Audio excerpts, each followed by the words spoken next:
अस्सलाम वालेकुम वरहमतुल्लाह। जी तो बच्चों, आज का हमारा जो टॉपिक है, आज हम आपको चैप्टर 16 में मौजूद important short and long questions के बारे में बताएंगे। चलते हैं टॉपिक की तरफ। अच्छा, ये जो मैं आपको important short and long questions बता रहा हूँ बेटा, अगर आप चैप्टर 16 में से ये शॉर्ट एंड लॉन्ग कर लेते हैं तो इंशाल्लाह आपका कंप्लीट चैप्टर एग्ज़ाम के लिए तैयार है।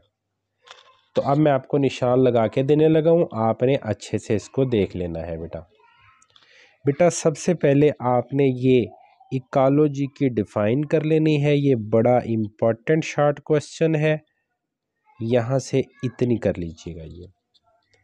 अच्छा बेटा, इसके बाद आपने ये स्पीशी की डिफ़ाइन करनी है, यहाँ से ये इतनी कर लीजिएगा। ये भी इम्पोर्टेंट शॉर्ट क्वेश्चन है। अच्छा बेटा, इसके बाद लाइट में ज़रा ऑन कर लूँ, चले।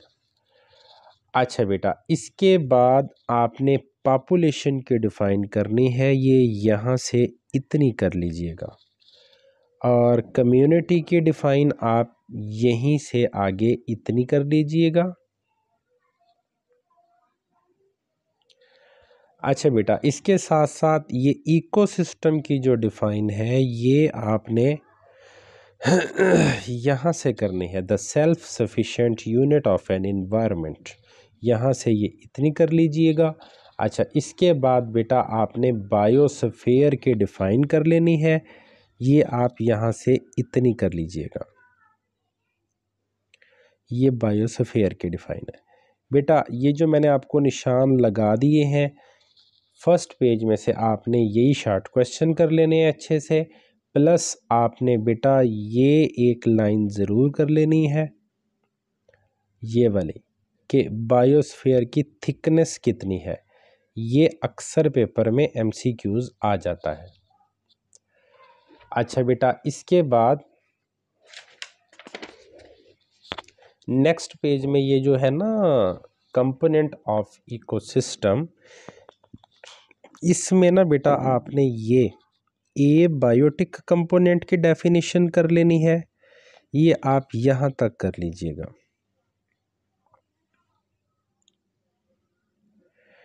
और biotic component, living component of ecosystem, ये आपने इतनी कर लेनी है।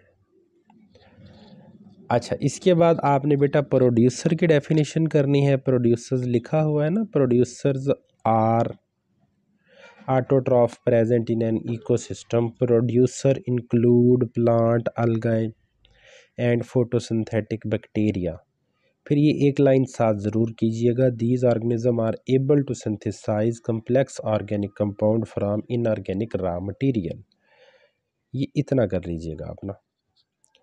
अच्छा बेटा, इसके बाद ये जो फाइटोप्लैंक्टन्स की डेफिनेशन आपको नज़र आ रही है, ये फ्लोटिंग फोटोसिंथेटिक ऑर्गेनिजम्स जो होते हैं ना,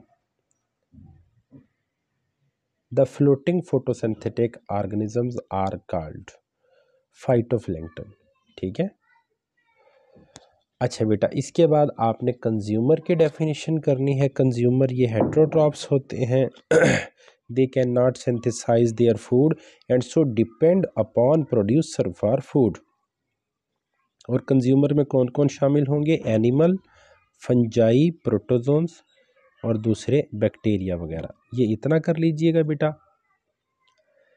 फिर इसके बाद ये प्राइमरी कंज्यूमर की डिफ़ाइन यहाँ से लिखी हुई है, they feed directly on plant और प्रोडक्ट्स ऑफ प्लांट। ये प्राइमरी कंज्यूमर की डिफ़ाइन है बेटा। अच्छा, इसके बाद सेकेंडरी कंज्यूमर है, लिखा हुआ है ना, फीड ऑन हर्बीवोर। तो आप इसको यहाँ से भी कर सकते हैं, secondary consumer feed on herbivore. ठीक है, ये इतना आपने कर लेना है। इसके बाद टर्शरी कंज्यूमर है बेटा, ये आप लिख सकते हैं फीड ऑन प्राइमरी कार्निवोर या सेकेंडरी कंज्यूमर। इसकी एग्जांपल भी आप साथ कीजिएगा। ठीक है। अच्छा बेटा, डीकम्पोज़र की डिफ़ाइन आपने यहाँ से कर लेनी है। इसमें लिखा होगा, आपको नज़र आ रहा है, decomposers are reducers break down the complex organic compound of dead matter into simpler compounds. ठीक है, दे सक्रीट डाइजेस्टिव एंजाइम। ये डीकम्पोज़र क्या करते हैं? डाइजेस्टिव एंजाइम खारिज करते हैं और डेड ऑर्गेनिक प्लांट और एनिमल को तोड़ देते हैं और उससे अपनी खुराक निकाल लेते हैं। यहाँ से ये इतना कर लीजिएगा डीकम्पोज़र के बारे में बेटा।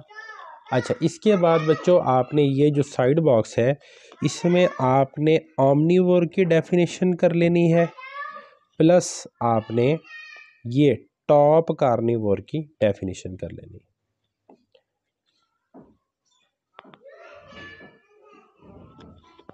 ठीक है बेटा। अच्छा, इसके बाद नेक्स्ट पेज पे अगर हम चलें तो इसमें आपने बच्चों क्या करना है, इसमें आपने सिर्फ ये ट्रॉफिक लेवल की डिफाइन करनी। Trophic level is the level eight which an organism feeds in food chain. ये इतनी डिफाइन कर लेनी है बेटा। अच्छा, इसके बाद फ्लो ऑफ एनर्जी, ये आप पढ़ लीजिएगा, एज सच को बहुत ज़्यादा इम्पोर्टेंट ये नहीं है। अच्छा बेटा, इसके बाद है flow of material. Flow of material में आपने ये फूड चेन की डिफाइन करनी, ये बहुत इंपॉर्टेंट है बेटा। A food chain is a series of organisms in an ecosystem in which each organism feed on one before it and is fed by the one after it। ये इतना करने के बाद आपने ये जो डायग्राम है ना, इसमें सिर्फ आपने ये नाम लिख लेने हैं एरोज बना के। अच्छा बेटा, इसके बाद आपने नेक्स्ट पेज पे फूड वेब की डेफिनेशन करनी है। बहुत इंपॉर्टेंट डेफिनेशन है फूड वेब की। अच्छा, ये आपने यहाँ से इतनी करनी है, a network of food chain which are interconnected as at various trophic levels, ये कर लेना है। अच्छा बेटा, इसके बाद ये जो इकोलॉजिकल पिरामिड्स हैं ये अक्सर लॉन्ग भी आ जाते हैं।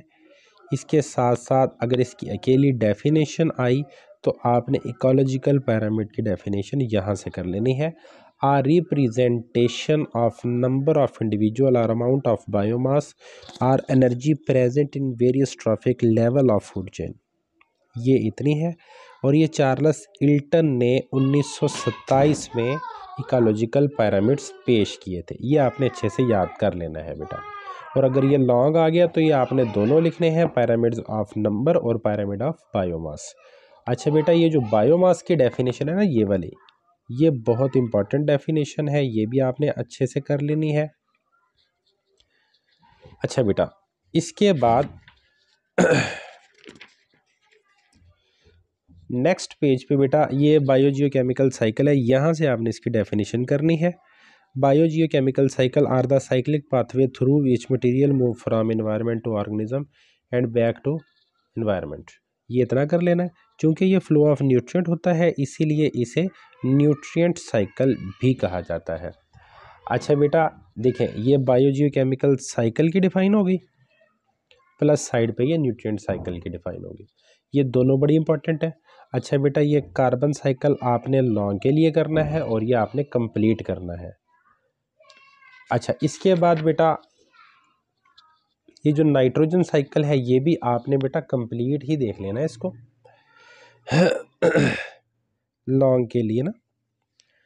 लेकिन अगर ये लॉन्ग ना आया तो ये नाइट्रोजन फिक्सेशन शॉर्ट क्वेश्चन आ सकता है। और इसी के साथ साथ ये जो फिक्सेशन है ये कितनी किस्म की है, एटमॉस्फेरिक नाइट्रोजन फिक्सेशन, किसी एक पे नोट आ सकता है ना कि write down industrial nitrogen fixation, तो आपने उसके मुताबिक लिख देना है।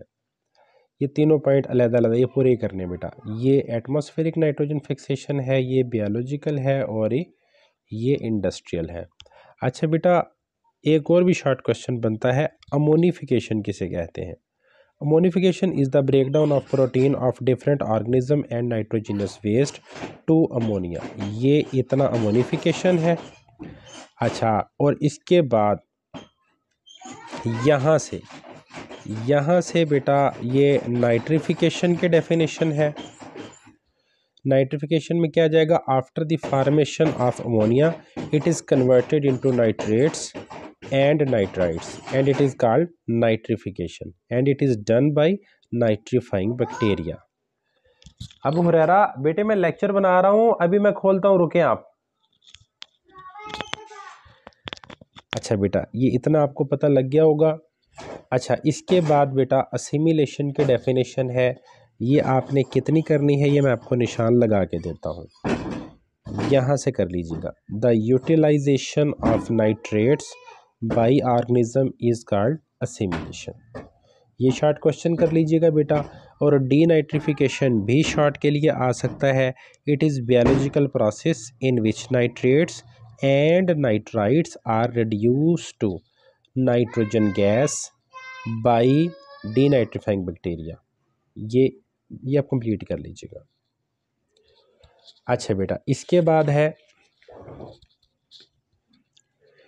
ये इंटरेक्शन इन इकोसिस्टम। अच्छा इसमें ना आपने इंट्रा स्पेसिफिक इंटरेक्शन इतना कर लेना है और इंटर स्पेसिफिक इंटरेक्शन इतना कर लेना है। अच्छा बेटा अगर कंपटीशन की बात करें तो कंपटीशन की डिफाइन आपने यहाँ से इतनी कर लेनी है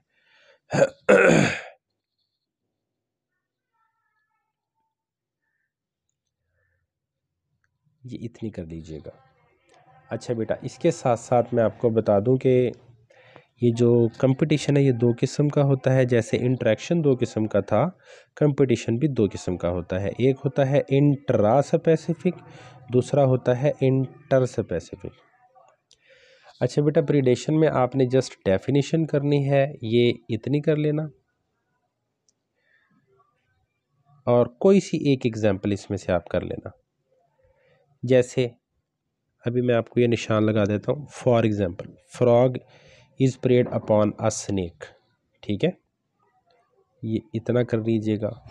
फ्रॉग को कौन खा लेता है, स्नेक खा लेता है।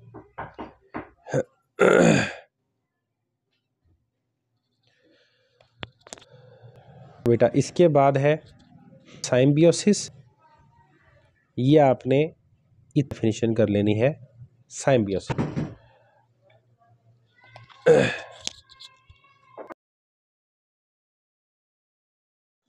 अच्छा बेटा इसके बाद साइम्बियोसिस के बाद आपने पैरासाइटिज्म की डेफिनेशन देख लेनी है। बेटा पैरासाइटिज्म लिखा हुआ है ना, it is a type of symbiosis in which smaller partner derive food and shelter from the body of larger partner and in return harm them.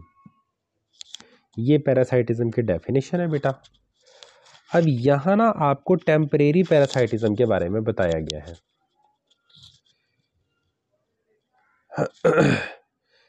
ये इसके साथ में एग्जांपल आ गई है। टेम्परेरी पैरासाइटिज्म में आपको पता है ना कि ये जो पैरासाइट होता है ना अपने होस्ट के जिस्म के अंदर या ऊपर थोड़ा टाइम गुजारता है, बाकी अपना जो है ना वो लाइफ टाइम अलहदा से अपनी ज़िंदगी गुजारता है इंडिपेंडेंट। जबकि परमानेंट पैरासाइटिज्म में क्या होता है कि पैरासाइट कंप्लीट अपना लाइफ साइकिल अपने होस्ट के अंदर गुजारता है। ये भी कर लीजिएगा। और इसके साथ साथ पैरासाइट जो है ये एक्टो भी होते हैं और एंडो भी होते हैं। एक्टो पैरासाइट कौन से होते हैं, जो आउटसाइड जिस्म के बाहर रहते हैं, और जो बेटा एंडो पैरासाइट होते हैं जो जिस्म के अंदर रहते हैं, live inside of the body.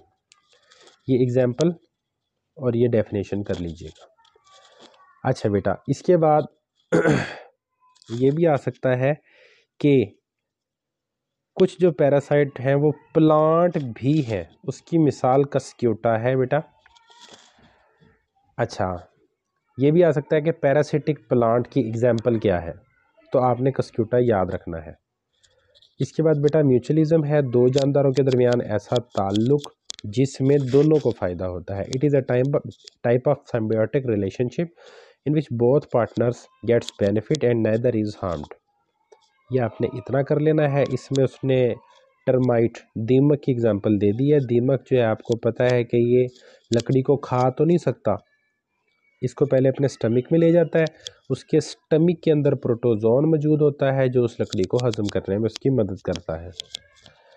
अच्छा बेटा, इसके बाद ये कमेंसलिज्म है। It is a type of symbiosis in which one partner is benefited while the other is neither benefited nor harm. ये इतना कर लेना है और इन्हें सेक्स वाला कर लेना है। ये बड़ी मछली छोटी अटैच हो जाती है और अब फ़ायदे की चीज़ें से निकालती रहती है, पानी के अंदर से डाइजेस्ट चीज़ों को, खुराक को ले लेगी, इंजेस्ट लेगी। और देखें ना कि छोटी मछली को तो फ़ायदा हो जाएगा, बड़ी को ना फ़ायदा ना नुकसान। अच्छा बेटा, इसके बाद ये जो ग्लोबल वार्मिंग है पुत्र, इस आप लोगों ने क्या करना है, आप इसको बस रीड आउट कर लीजिएगा। ये जो केमिस्ट्री वाले टॉपिक है ना, या बेशक वही याद कर लीजिएगा, ये ग्लोबल वार्मिंग भी और ये ग्रीन हाउस इफेक्ट भी और ये एसिड रेन भी। अच्छा, इसके साथ साथ बेटा ये जो डिफॉरेस्टेशन है और इसकी जो काजेज़ हैं ये मैं आपको बता देता हूँ। बेटा, deforestation means clearing down of forest by natural causes or humans. ठीक है, नंबर 1 तो आपने ये इतना कर लेना है अच्छे तरीके से, डिफॉरेस्टेशन की डेफिनेशन। अच्छा, इसमें नीचे ना ये लिखा हुआ है कि इंसान इसको काटता क्यों है, रीजंस हैं, काजेज़ हैं डिफॉरेस्टेशन की, और फिर यहाँ से इसके इफ़ेक्ट्स हैं। अकेले इफ़ेक्ट्स भी आ सकते हैं और इसी तरह अकेली काजेज़ भी इसकी आ सकती हैं। यहाँ से ये इसकी काजेज़ स्टार्ट हो रही हैं बेटा, तो आपने इसके काजेज़ और प्लस इसके इफ़ेक्ट्स, इसके जो असरात हैं, ये दोनों साथ कर लेने हैं। मे बी ये लॉन्ग क्वेश्चन ही आ जाए। अच्छा बेटा, ओवर पॉपुलेशन, इसमें इसकी प्रॉपर डेफिनेशन तो नहीं लिखी हुई, आप बस इस टॉपिक को भी बस पढ़ लीजिएगा। और अर्बनाइजेशन, ये लिखा हुआ है ना कि ग्रोइंग ऑफ सिटीज़, शहरों का फैलना, इसे कहते हैं अर्बनाइजेशन। इसमें इसके चंद एक रीज़न्स लिखी हुई हैं कि ये अर्बन एरियाज़ क्यों फैलते हैं, तो आपने बस यही देख लेना है। अच्छा, इसके बाद आपने पोल्यूशन वाले टॉपिक में आ जाना है। इसमें आपने यहाँ से ये पॉल्यूटेंट की डिफ़ाइन कर लेनी है बेटा इतनी, और इसके साथ साथ ये पोल्यूशन की डिफ़ाइन कर लेनी है आपने इतनी। अच्छा बेटा, इसमें ना अब बाकी जो सारा टॉपिक है ये एयर पोल्यूशन है, इसमें आप ये सारा पढ़ लीजिएगा। ठीक है, और ये ऐसा जिसमें को बहुत ज़्यादा इम्पॉर्टेंट चीज़ें तो मौजूद नहीं है, जनरल से टॉपिक है। चूँकि आजकल हमारे एरियाज़ में स्मोक का बड़ा इशू है, तो आपने ये स्मोक वाला टॉपिक ज़रूर देख लेना है बेटा। अच्छा, इसके बाद आपने बेटा ये ओजोन डिप्लीशन वाला, इसको शॉर्ट के तौर पे तैयार कर लीजिएगा। एफॉरेस्टेशन शॉर्ट के तौर पे तैयार कर लीजिएगा। अच्छा बेटा, इसके बाद वाटर पोल्यूशन की अगर हम बने तो वाटर पोल्यूशन भी रीड आउट कर लीजिएगा इसको। और इस वाटर पोल्यूशन वाले टॉपिक में जो इम्पोर्टेंट चीज़ है वो यूट्रॉफिकेशन है, ये पेपर में आ जाता है। Enrichment of water with inorganic nutrient is called eutrophication, ये आपने इतना कर लेना है। अच्छा बेटा, इसके साथ साथ आपने ना फूड चेन कंटेमिनेशन, ये बाकी लैंड पोल्यूशन, ये भी आप रीड आउट कर लीजिएगा। इसके बाद ये जो है ना 3R टेक्नोलॉजी, ये वाला बेटा, ये बड़ा इम्पोर्टेंट लॉन्ग क्वेश्चन है। लॉन्ग ये शॉर्ट ये ज़रूर रहेगा बेटा। यहाँ से लेके ये आपने इतना अच्छे से कर लेना है कंप्लीट। ये 4R में ये रीफॉरेस्ट है, यहाँ तक कर लीजिएगा। होपफुली आपको इस पूरे टॉपिक की समझ आ गई है। जो जो चीज़ें मैंने आपको बताई हैं ये बेटा अच्छे से कर लीजिएगा। स्टे ब्लेस्ड, अल्लाह हाफिज़।